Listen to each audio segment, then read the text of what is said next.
The man and woman sin. The serpent was the shrewdest of all the wild animals the Lord God had made.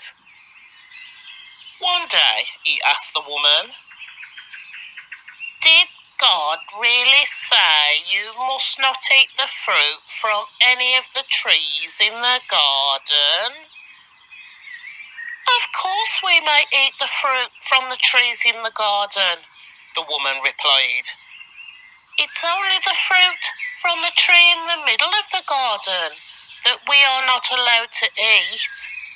God said, you must not eat it or even touch it. If you do, you will die." "You won't die," the serpent replied to the woman. "God knows that your eyes will be opened as soon as you eat it, and you will be like God, knowing both good and evil." The woman was convinced.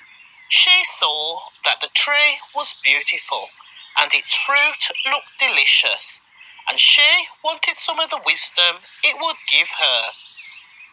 So she took some of the fruit and ate it. Then she gave some to her husband who was with her, and he ate it too.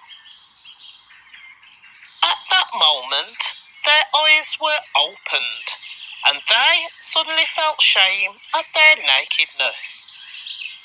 So they sewed fig leaves together to cover themselves. When the cool evening breezes were blowing, the man and his wife heard the Lord God walking about in the garden. So they hid from the Lord God among the trees. Then the Lord God called to the man, "Where are you?" He replied, "I heard you walking in the garden, so I hid.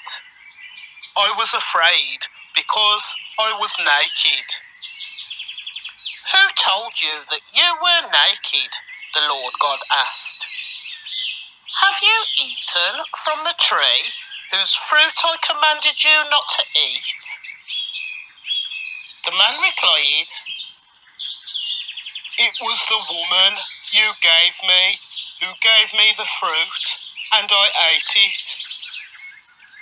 Then the Lord God asked the woman, "What have you done?" "The serpent deceived me," she replied. "That's why I ate it."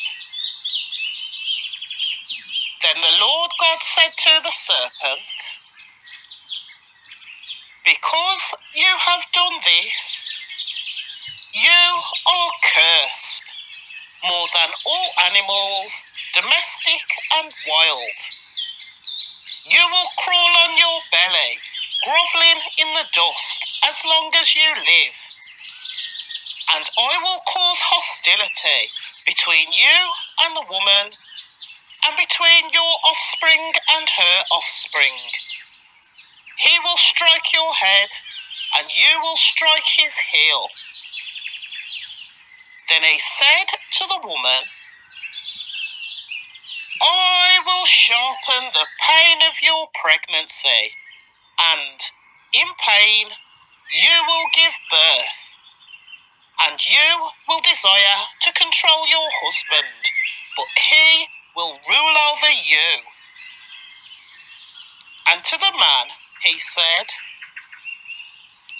"Since you listened to your wife and ate from the tree whose fruit I commanded you not to eat, the ground is cursed because of you.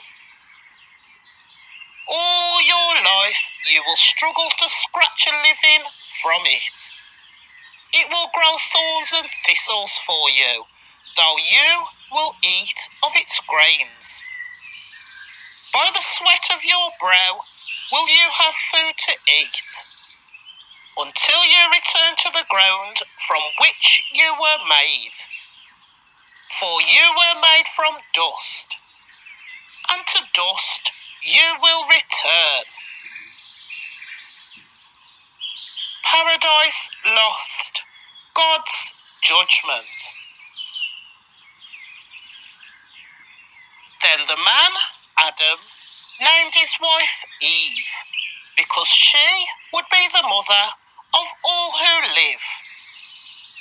And the Lord God made clothing from animal skins for Adam and his wife.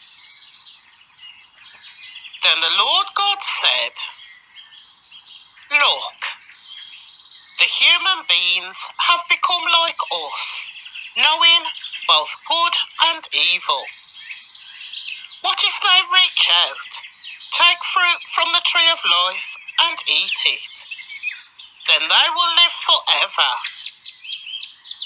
So the Lord God banished them from the Garden of Eden, and he sent Adam out to cultivate the ground from which he had been made. After sending them out, the Lord God stationed mighty cherubim to the east of the Garden of Eden, and he placed a flaming sword that flashed back and forth to guard the way to the tree of life.